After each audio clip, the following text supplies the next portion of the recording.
our Franklin Music Hall, formerly known as the Electric Factory. Electric Factory opened here sometime in the 90s.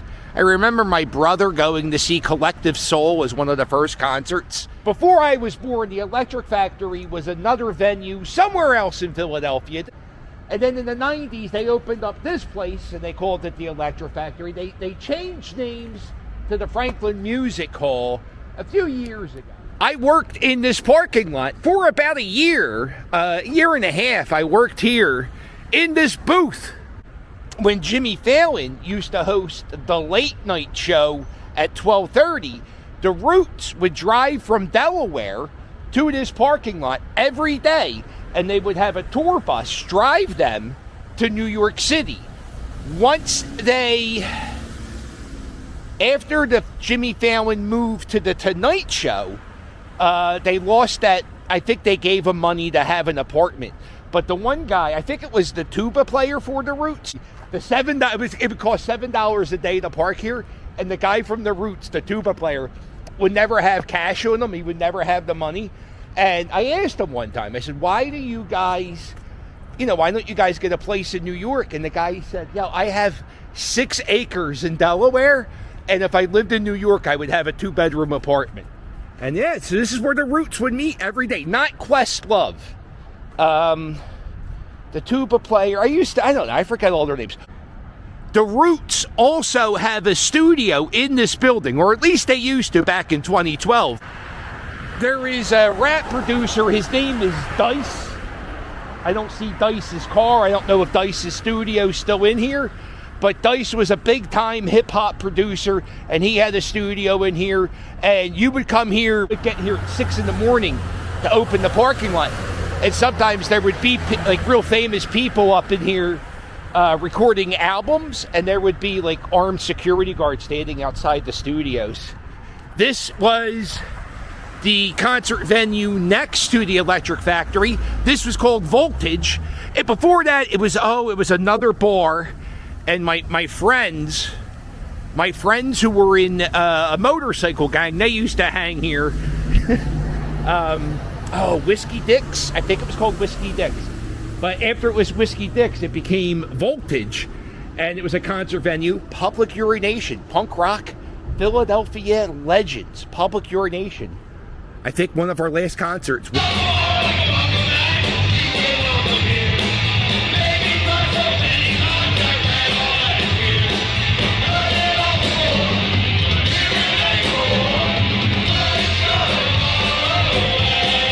A whole 40 people got to see that show.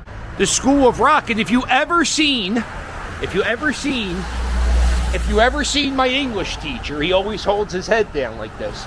But if you ever saw that movie with Jack Black, it's sort of based off the guy who started the School of Rock. And the School of Rock started somewhere in the Philadelphia area, I think Delco. And so the School of Rocks are actually like little franchises all around the country, I think. And if you go to like festivals, they'll have the kids who like go to the School of Rock, they'll perform. They perform like 70s and 80s and 90s rock and roll cover music, and they're pretty talented. And once in a while, I once saw at the Electric Factory, they had a concert with the School of Rock kids, and they were playing the backup music for Andrew WK. It's a lot of offices. There used to be music studios. There still might be music studios. There was a union based out of here. There was a lot of nice people worked here. So if you go to a concert at the Electric Factory, and if you hang out here after the show, you usually meet some artists. I met so many people back here. Green Day, Madishahu. Madishahu, I was standing out here, and it was like in December, and it was like 20 degrees, and it was so cold that Madishahu's people let me go in the backstage area, and I got the VIP meet and greet for free, which was really great because I really loved Madishahu and I needed to meet him. This is Ben Franklin holding a boombox. Now, back when I was working at this parking lot, artist was coming into this venue every day, and he was tagging up pieces like the Ben Franklin in the boombox. There's other hit pieces. There's other pieces he has inside the venue. The tour buses usually park right around in this area, and they have all these barricades they set up. But if you stand here, you usually, and just be cool. Don't be, you just say hi, get a picture, get out. I worked at the parking lot. When I worked inside the booth, there was one day I hung out with the band Sponge for about 45 minutes, and we watched the Self-Destruction of the Ultimate Warrior DVD. I love the band Sponge, so it was really, really cool. And the band Live asked my restaurant recommendations. And this is before I was the Philly captain, so I really didn't know much. So I said, Chinatown's that way. And they had a lovely dinner. They ate our lunch. They came back and said, it was nice. One of the perks of working in this parking lot was I got concert tickets to anything I wanted to see for free. Guns N' Roses. Not Slash Guns N' Roses. It was the guy who wore the Buckethead. I think the Buckethead. Chinese Democracy. Guns N' Roses played here. My friend Joe Hardcore runs this hardcore festival called This Is Hardcore, and it's like a 2-day, 3-day, 4-day.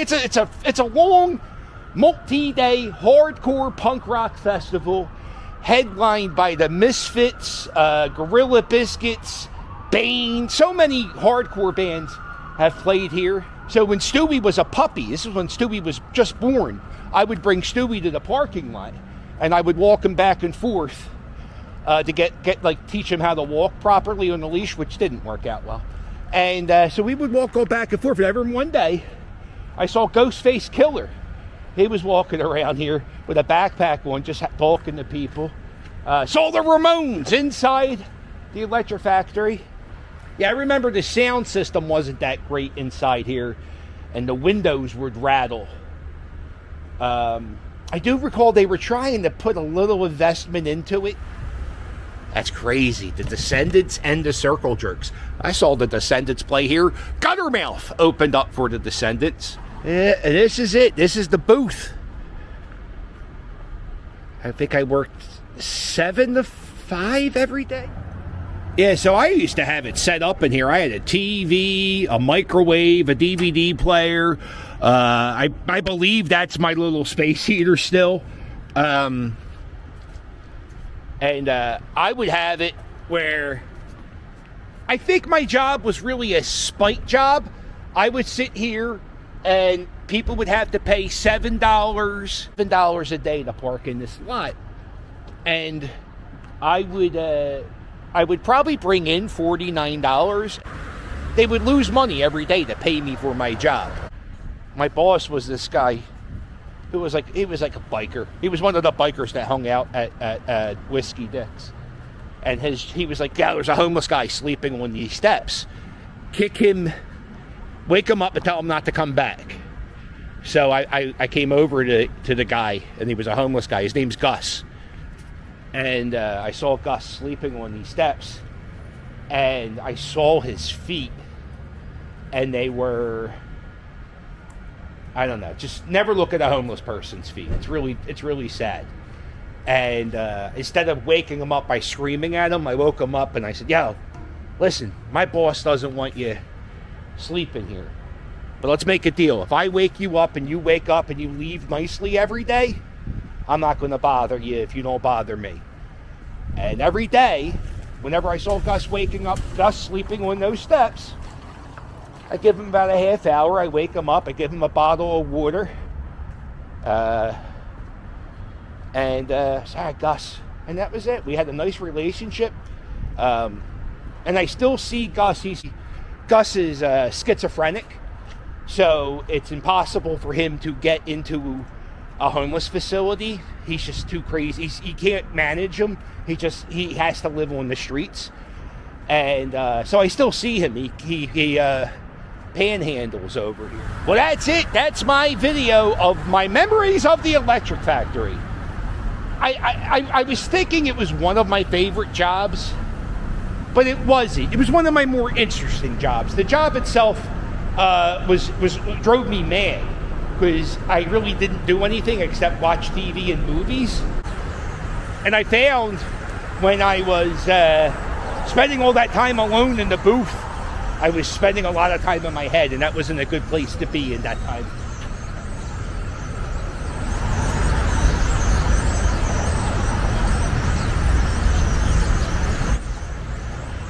A lot of birds up there.